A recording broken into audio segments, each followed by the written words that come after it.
So while David's joining us, I'm just going to introduce him. He is the Director of Research at the CNRS Lab Center for Social Analysis and Mathematics, and is the head of the Complex Systems Institute of Paris, Île-de-France. He studies social and cognitive dynamics, both from the modeling and the data mining perspective, with an interdisciplinary approach grounded in cognitive and complex system sciences. So thank you very much. I'm very happy to contribute to this very exciting online meeting. So I will present you some works we are doing around macroscopes here in Paris at the Complex System Institute with some colleagues that I'm mentioning here. So Victor Chomel, Alexandre Delanoë, Quentin Lobé, and Mazia Panay. And so my presentation will be mostly demos. I want to give you the feeling of what we are doing here and why we are doing it. So just to start with, what we can see is that we have complex systems that are inside us, like, for example, all these cells that constitute our organs and our bodies. But at the same time, we are ourselves forming complex systems, which are society, cultures, etc. And the data revolutions, they bring about new opportunities to observe these systems and also to form new kind of collectives, new forms of collective intelligence. And I want to show in this presentation how we can benefit from these new opportunities to observe ourselves as a society, as a culture, and as something that is evolving. So the core question I will address in this presentation is how can we observe the collective dynamics we are contributing to? And this is really the question of the macroscopes. So we will talk about two kinds of dynamics, the cognitive dynamics and the cultural and the social dynamics. First, there is something that we have to state is that the society is getting more and more digitalized. So we are spending more and more time in digital environments, and all these digital environments have something in common. What they have in common is that they deal with text strings. Most often, we leave text traces when we interact. It could be on social networks, it could be when we write papers, it could be when we send SMS, etc. And what I will show you is how we can exploit these digital traces, either the content of the traces, so the analysis of the text strings themselves, or the structure of the interaction around these digital traces. So we will start with one of the first microscopes that we have developed here in Paris. The question was, it was during the COP21, so now we are in COP26. So one of the questions was, it was for this gathering of government around climate change. So the question was, what are the scientists talking about when they talk about climate change? What are the different topics? And how these topics are discussed on social networks. So for that, I will now show you the first demo. For this, now you should see my screen. I will see if I can make like full screen. So for this, what we did is that we collected some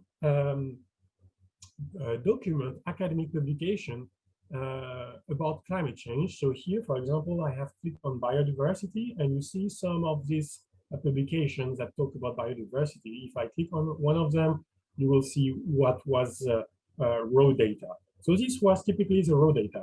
Some papers about climate change where we have title and abstract. From that, we have do some text mining, so it means automatic processing of the text to identify the interesting keywords and expression related to climate change. So here, in this text here, you see that you can identify several interesting keywords like biodiversity, species diversities, political instabilities. All these keywords were identified as related to climate change somehow because they appear in this corpora or academic publication related to climate change. We had about 30,000 publications that have been published between 2013 and 2015. Once we have collected this publication, we did this, and we have identified these keywords here. We did some analysis of the relation to text. So we do some mathematical processing to compute the similarity of usage of this expression in this corpora of academic publication.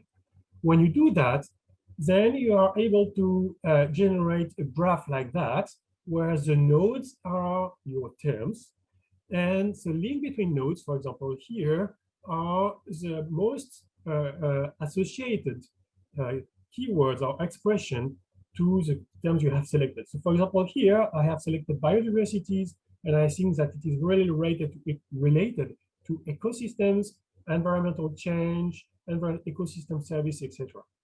If I jump to ecosystem services here, then I see that ecosystem services is really related to ecosystems, but also to land use, sustainability, climate change adaptation, so all this. So when you do this kind of analysis, what you get is a graph where the nodes are the topics or the keywords, and the link are their related association strength within the literature. This gives you a graph, and this graph is what you see here. This is the graph of the terms related to climate change. So when you do that, and you have a graph, then you can apply algorithm, a mathematical algorithm that are called cluster or community detection. And these algorithms, they detect dense area in the graph. So they detect terms that are strongly connected with each other. And so this gives you a bunch of terms, and these are the colors that you see on the graph. So for example, here you have some terms related to impact of climate change on the societies. For example, the rural areas, the health impact, the support systems, the coastal wetlands, etc. This is a cluster that have been automatically identified in this graph, and that all they deal about the impact of climate change on human and societies. But you have many, many other topics here, and among them you see that there is a structure here that is unveiled by this analysis. So at the top here, you have everything about green gas effect, gas emissions, energy regulations. So this is the problem of regulations of energy about climate change, related to climate change. Here, in this area here, you have everything about the impact of climate change on the societies, so as we just saw. When you talk about societies, you have to feed them. So to feed them, you have to deal with the crops, impact on crop yields, and impact on the different culture. You also have to bring them water too. So you have here all the water issues, both about waters in the rivers, but also water that goes in the air. So here, what we have seen here is that you have a set of topics here that are like centered about on human societies. And you have, so this is the social branches yes, of the problem of climate change. And you have another branches here, which is related to ecosystems. So ecosystem, you have ocean ecosystems here with things about phytoplanktons. You have here all the terrestrial ecosystems with biodiversities, extension, mammals, seeds, the genetic diversity, etc. And here you have all the soil ecosystems, which is about carbon cycle, microbial communities, etc., etc. So the first things that we learn when we do this kind of global analysis is first the structure of the different subtopics about climate change, and also this global structure of the research on climate change. So here at the left, the anthropic branches, and on the right, ecosystemic branches. So this gives you an overview about what academic is talking about when they talk about climate change. And I just draw your attention on this part here. This is a full continent. For example, this was something that surprised me, is that there is a lot of things about soil, organic matters, microbial communities.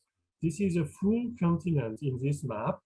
And if you, I think we are not so much aware of this importance for climate change, but when you look in the literature, then you see that this is about 20% of gas emission that are coming from the underground water. And we don't know yet how it will react to climate change. So this territory here, this subcontinent here, is a very big issue about climate change.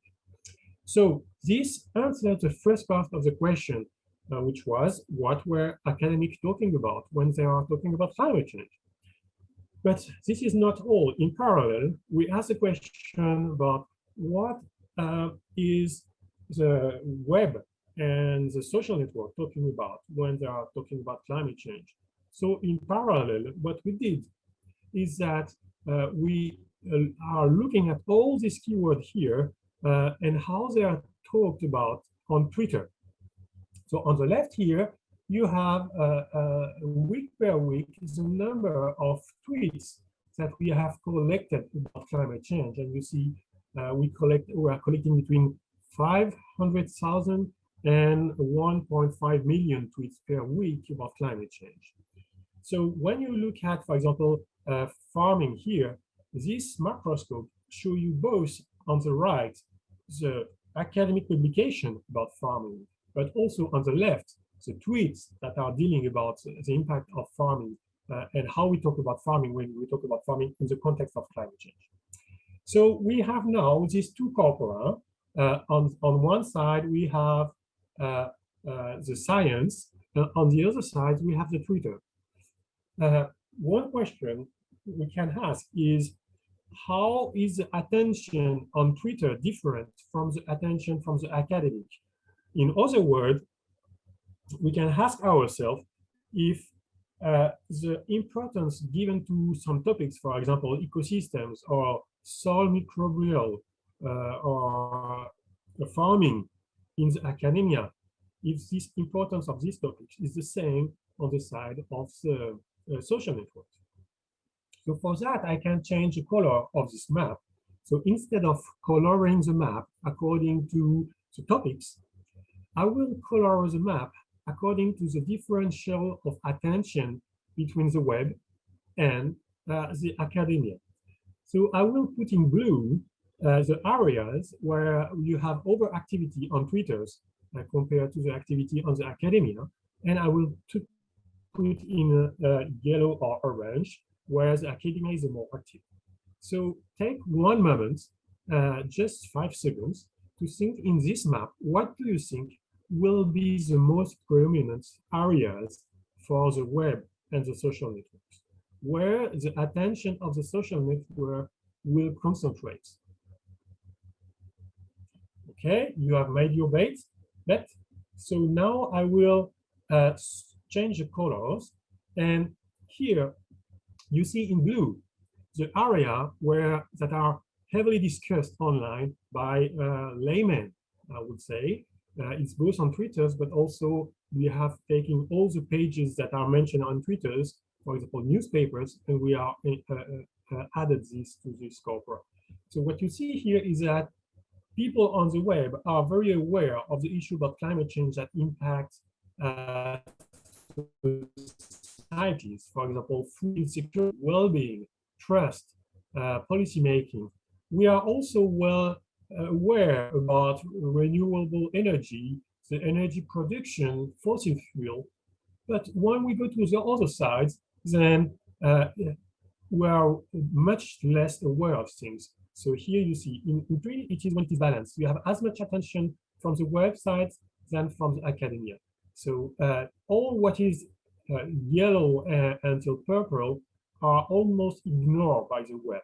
So you see that, of course, we are aware of polar bears in the area of ecosystem branch, but there is some area that we are almost not aware of. And this is this continent about soil microbiota and microbial communities, so microbial communities.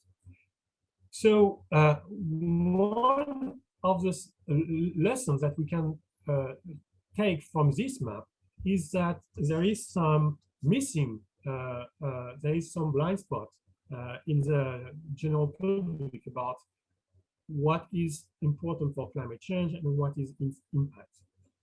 Also, because here I have shown you static map, one question is how the attention of the general public is changing, how it is evolving through time. So for example, here the colors is the aggregation of about 1 year of attention. But we have this week per week. So for example, I can make the film of the evolution of the attention in this map. And here you see the colors that are slightly evolving through time. And although the web is almost always attracted by this area here, you see sometimes that some area here are getting bluish, more bluish. And this means that from time to time, the news draw the attention of the public towards some particular key issue. And generally, it's about the oceans or the extension of wildlife, but almost never in this area here, where I stay is mostly wet. So here you have an example of macroscopes that help you to compare two different arenas of production of knowledge. One is the academia, and the other is the web. And these two arenas have different time scales and different dynamics. And here you see that these landscapes, academic landscapes, here we don't make it evolving, but it is not evolving very quickly, whereas the attention of the general public is evolving on a weekly basis. So here you have a first example of a macroscope and how you can look at the dynamics. Here the dynamic is how attention of one specific sphere, here's the public sphere, is flowing through the map of made by the academy. Now the next steps, the next things we can look at is how this kind of landscapes does evolve in the academia. So for example, here what we have is the topics that are interested for academia in the years 2015, but it might have evolved through time. So to investigate this, we have developed some methods to look at the evolution of the semantic landscapes. And here, one of the analogy could be the analogy of the hands, the shapes that hands are making when they are hunting. Hands, when they are hunting, they leave some traces that are pheromones in the environment.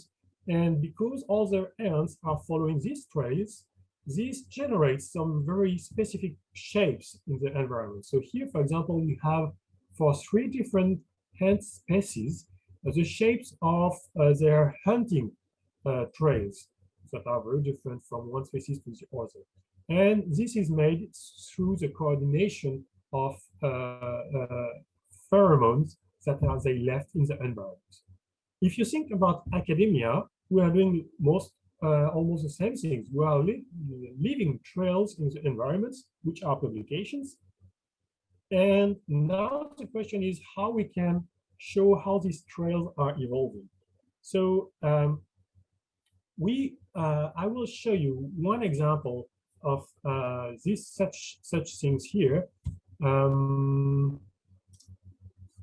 Sorry, I just want to change my tab. So okay. So how we do that?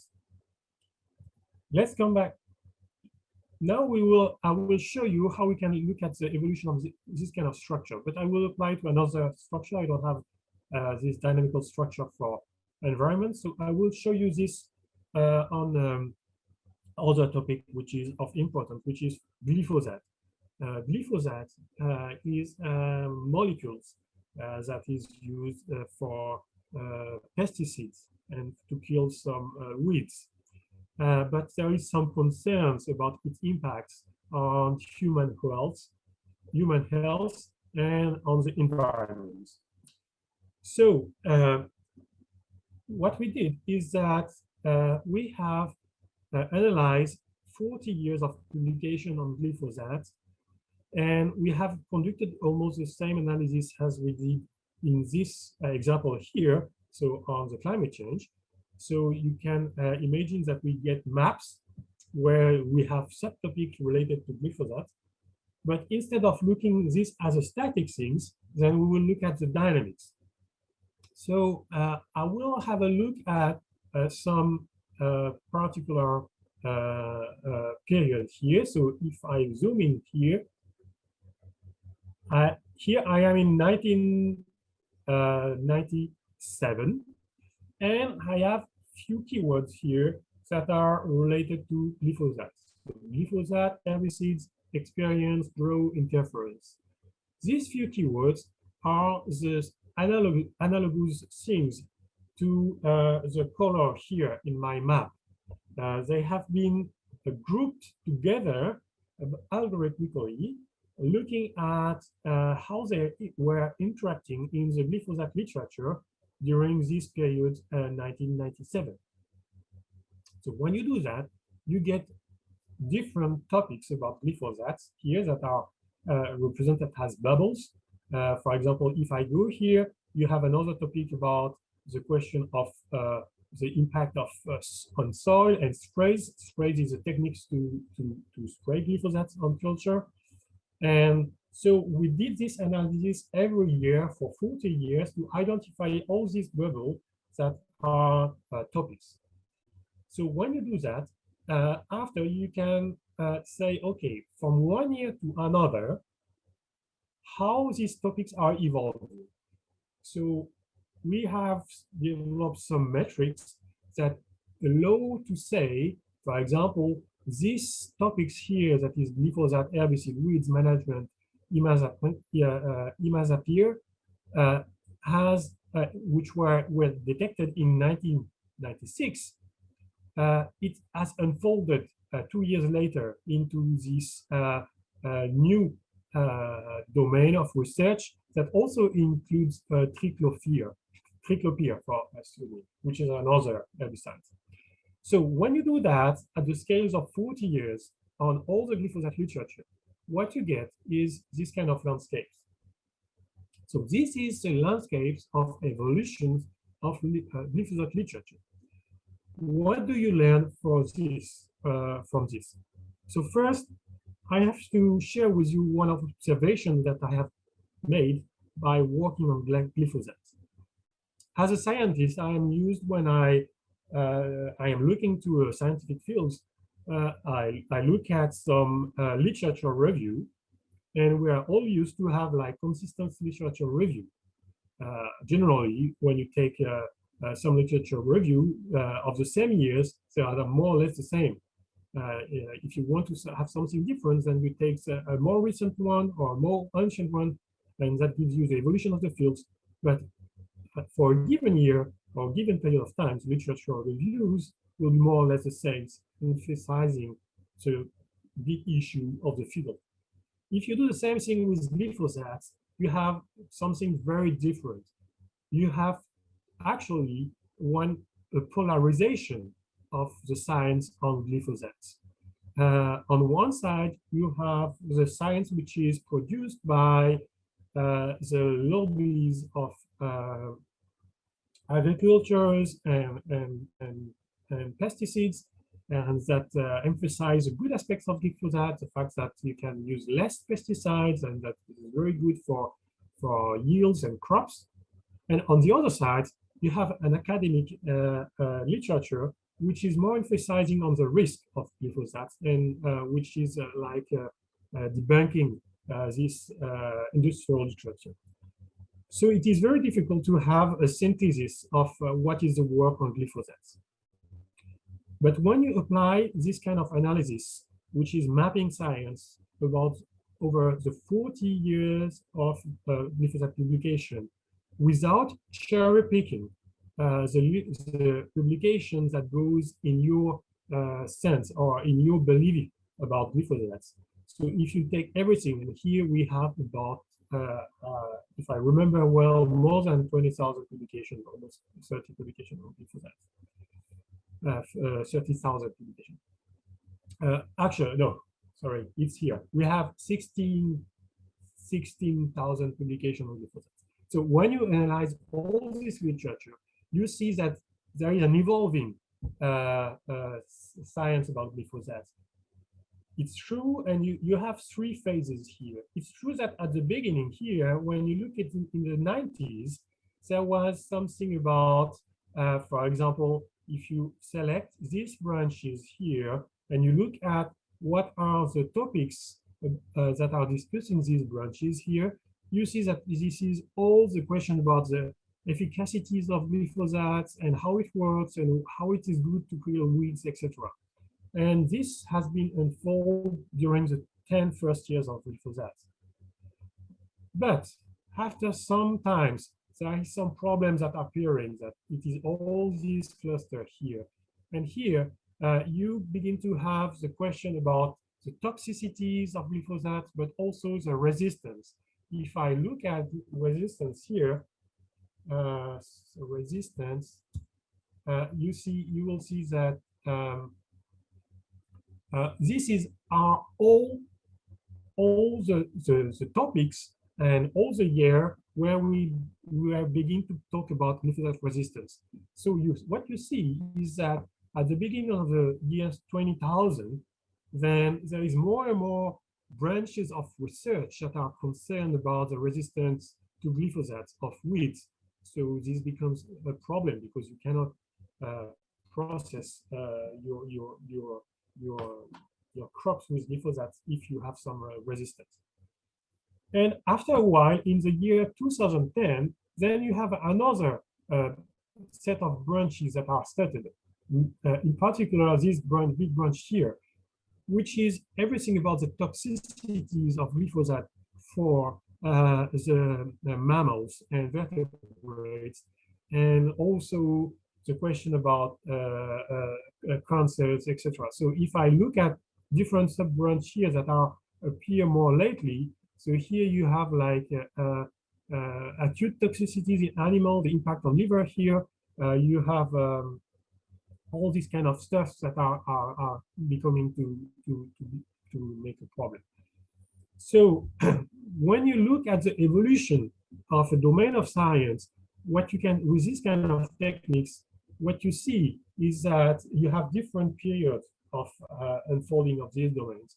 And it can teach you what are the main issues that are emerging. And also it can give you exhaustive representation of this issue, contrary to some literature reviews that sometimes are biased. So this is the question of how you can look at the dynamics of knowledge. So now we will look at the dynamic, social dynamics. So if I come back to my climate tweetoscope here, So here you have the representation of the production of uh, the knowledge about climate change. The question is, and we see that here that the general public is aware of some particular part and not the other.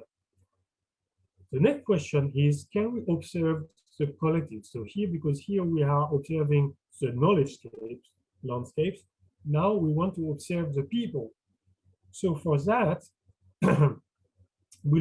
dive into now the social dynamics and how we can build macroscope to observe these social dynamics. So for this, I will show you one generic methods that is user interaction between people. So we will look at the structure of interaction between people. And we will focus here on one particular social network, which is Twitter. But what I will show you can be applied to any kind of social networks from the moment that we have the data. So about Twitter, for example, here you have the ex-French president that is tweeting something. And as many of you should know, on Twitter, you have this feature which is retweet. So when you retweet something, then somebody that you follow here, you here receives the exactly same message without modification. So when people do that, and when you observe on Twitter, people that are exchanging tweet and retweets, and that when we do some algorithmic analysis of this graph of retweets, so previously we had graphs where the nodes were terms, and the link between the nodes were how strongly the terms were associated in literature. Here, this is different. We will have a graph where the nodes are people or accounts, here, Twitter accounts. And the link between the people are the strength of the message that they exchanges. You can think about the number of messages that they exchange. So when you have some such graphs, then again, you can detect some dense area and say this will be some kind of communities. We have demonstrated, and other also, because this is a very standard analysis, that these communities are reflecting social organization online. So for example, here on this map, what you see is you see about 200,000 accounts from Twitter that are on a map about climate change. Every dot here is a Twitter account, and the dots are close on this map when they are interacting about climate change.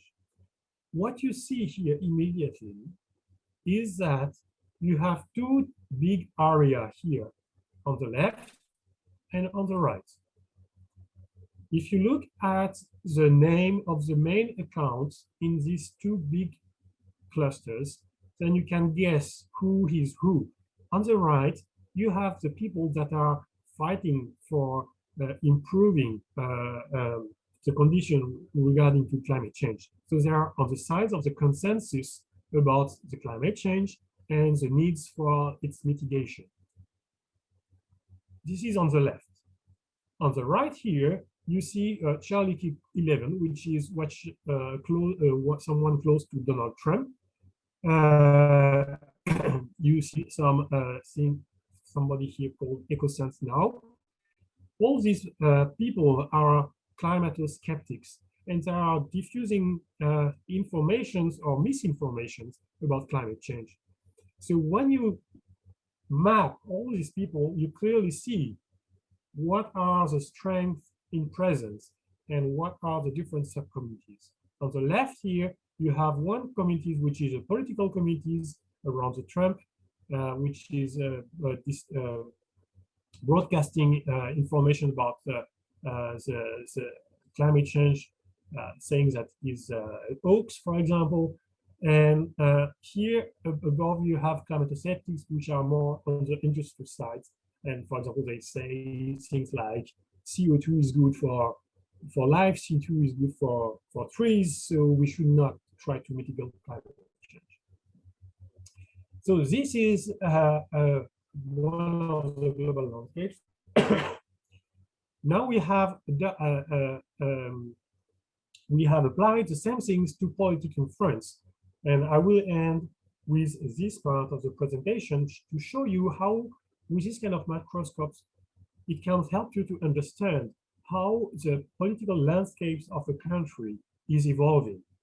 So if you applied exactly the same analysis to the political Twitter in France, you get something like that. So here it's exactly the same representation as for climate change. Every dot is a Twitter account of a political figure, and political figures have been categorized from their interaction into political communities. So if you don't know France well, you all immediately can understand these figures, although you don't are familiar with this country. In the red, it's the left. Here you have the extreme right. And so you see that the political figures are going from extreme right left to extreme right, going more and more moderate. And at the center here, you have Macron, which is now the president of France, which is somehow in the middle. This was the political landscape in France before Macron elections, just before he started to announce his candidacy. These landscapes are evolving fastly, crazy fastly. If you look at this same landscape just before the last election, you have something like that. So here what you see is that some communities have become bigger, and also they are tearing apart because they are getting differentiated in the perspective of the next elections.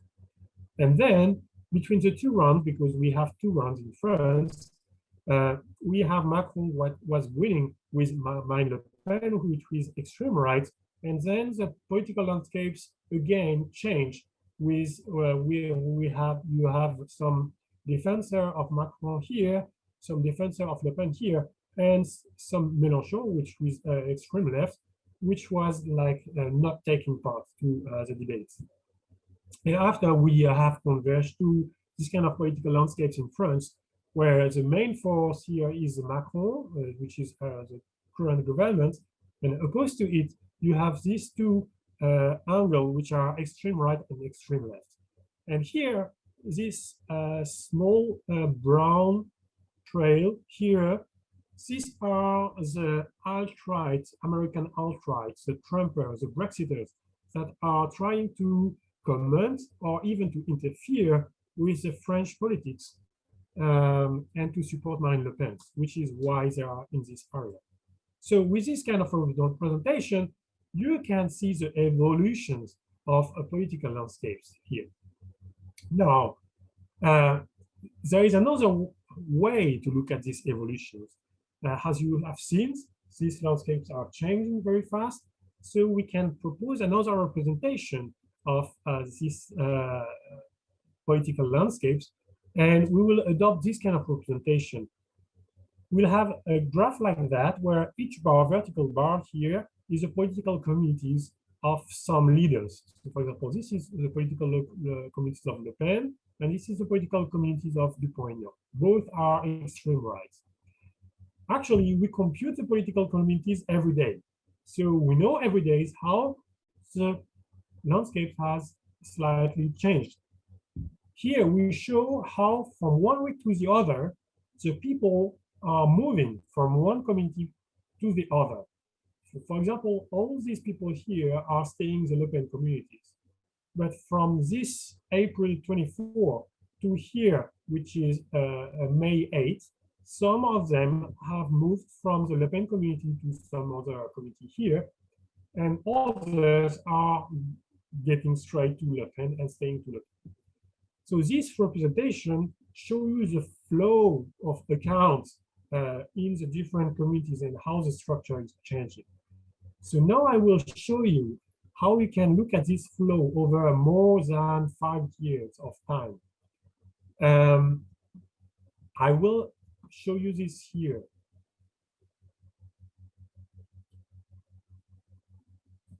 Just to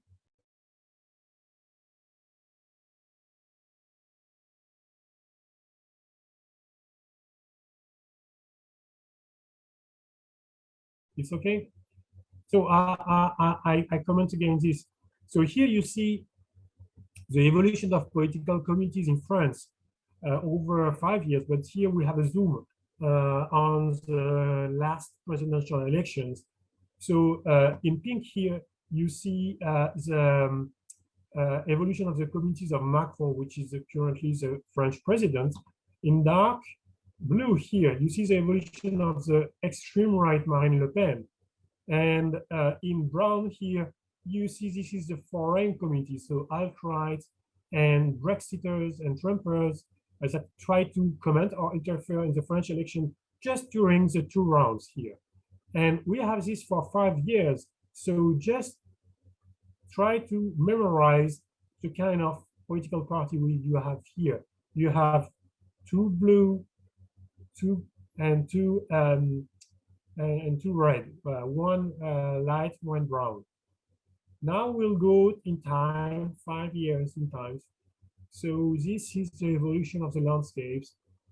And you see that it's evolving slowly.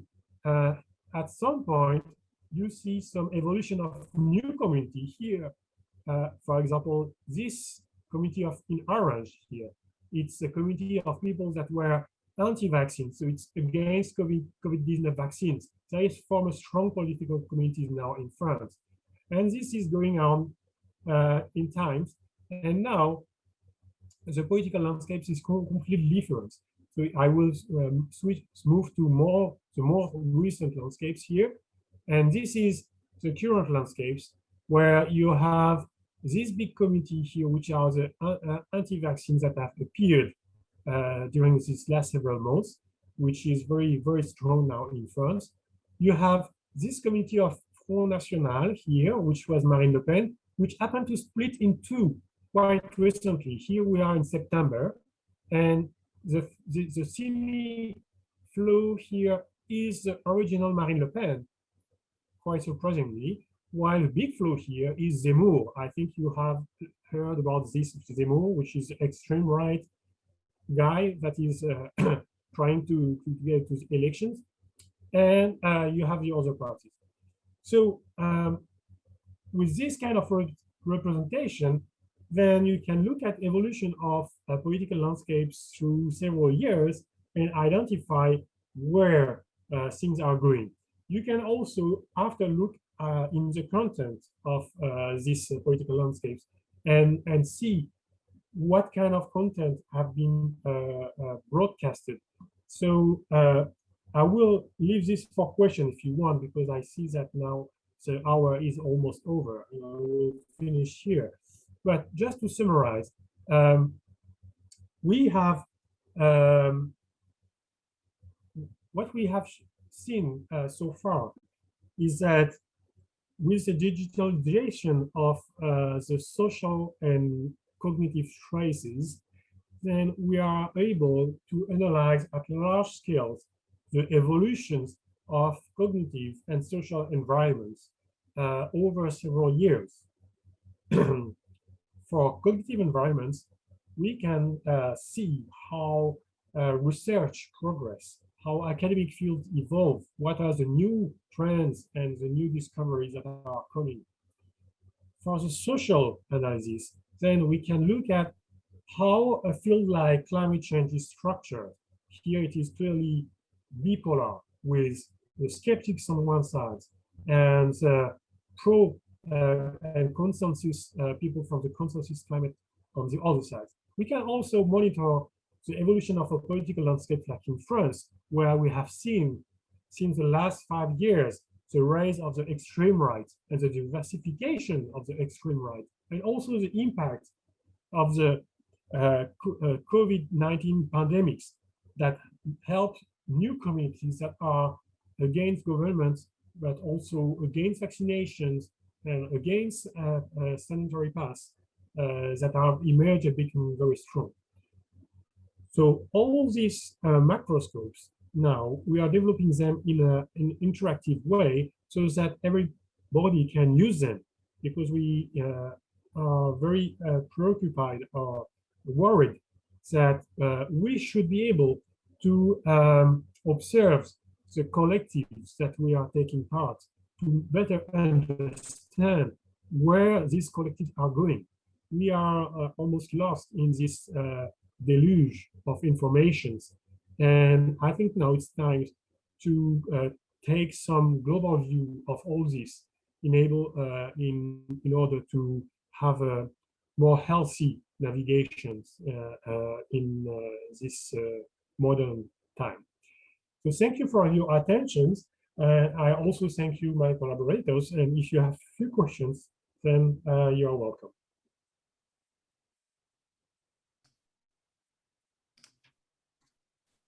Thank you, David, very much. Thank you so much. The question here, what are your favorite, you kind of gave us a range of types of projects. Do you have a particular favorite kind of project, be it the social science or the looking at scientific texts? Is there one that really engages you the most and you find great enjoyment? Well, I'm very curious about social dynamics in general. So I really take fun in looking at politics, at science evolutions. So I don't have any kind of preference, although I would say that politics is taking me lots of times, not because it's more interesting than other things, just because the news are always there. There is always elections. So since we are one of the few labs that are able to look at what's happening, then we feel that we due to give this view back to people. And this is quite, this can become hectic. But otherwise, really, I'm very enthusiastic in the fact that now we can observe these global dynamics, cultural dynamics, social dynamics. This is really fascinating. So every time I can grab some kind of data, I look at it. Mm-hmm. It seems that work is particularly valuable, seeing that politics is I guess one of the many areas, but certainly a key area that people find themselves in their own sort of information silos, where you can sort of get, the algorithm picks out the stuff that you already will give you some pleasure, and it usually happens to be the stuff that you already agree with. And so kind of removing that from that, removing knowledge from that sort of limited perspective, but also a very kind of like emotionally charged perspective too, must be very important. How do you go about that? Yeah, very good question. So actually, this is one of the things I'm trying to, and we are doing here in France. It is to help people to get out of their echo chambers and filter bubbles. And there are several things that are important. Is that when you get this global view, then you are able to show in real time where things are going and from where they are coming. So what we try to show, and we have also developed some, I can show you, we have developed some web app here so this is a web app called the Politoscope, where we give people some news. And one thing interesting in this app is that we give back to the people all the tweets that we have about politics, but instead of giving them in silo, we just make some things that are very diverse with all the political currents. And also what we try to do is that we have a page called the debate. So we compute every 15 minutes the main debates that we have in France. So you have currently you have about journalists, you have about prisons, you have about professional healthcare, etc. And when you click on the debate, then I don't know if you see this here, but you have a small things here, which is here, it's called 7. So 7, what does that mean? If you look inside, you have a diversity score here. So what we do is that we identify automatically topics, and we collect all the tweets that are linked to that topics, whatever the political parties. And after, we compute the diversity of the political parties inside the topics. And this gives you a score between 0 and 10. When you have 10, it means that this topic is discussed by everybody. If it is more like 3, it means that the topic is within an echo chambers. So with this, we try to give the feeling to people about what I'm looking now. Is it something that is pushed by a political party in particular, or is this a global discussion? Because one of the game of everybody in politics, when they try to push something at the agenda, they try to make you believe that this is a global concern for all the population. So they try to say, we are millions to say that, everybody knows that. And you see how they use polls, for example. Every time they are high in the polls, they say, yes, we are the majority. With this kind of things, then you can say, no, this topic is not a global concern. This topic is only these teeny echo chambers. So this is the kind of things that we try to develop. Does that help with people who might say, well, the reason that it's not being covered is because it's well, of course, this is the only outlet that's carrying it because they're the only ones who will report the truth. Is that sort of, is that population unreachable? Will any sort of diversity score change their mind, or is there a way to really get at kind of those hardcore, political? Yeah. So this is a good question. So we have not done some psychological studies about this yet. So this is one of that's something that we plan. But of course, people in echo chambers, their strategy is we are the only one to know the truth, and everybody is lying to you. Yet, what we bet is that people are still curious. So if you show people that they are inside the echo chambers, and that their topic is really only discussed by inside this echo chamber, or if you offer people the opportunity to look at something that is discussed in another echo chambers, then it will make them think. So the bet is on intelligence. Make people aware that they are part of a global systems, that this global system is not just populated with evil people that are against them. It's just that it's like that.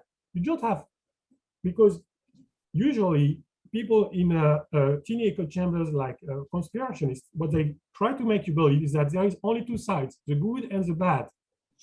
And you are in the good one. When you look at the global picture, then you see that there is no two sides. There is many sides. There is many echo chambers.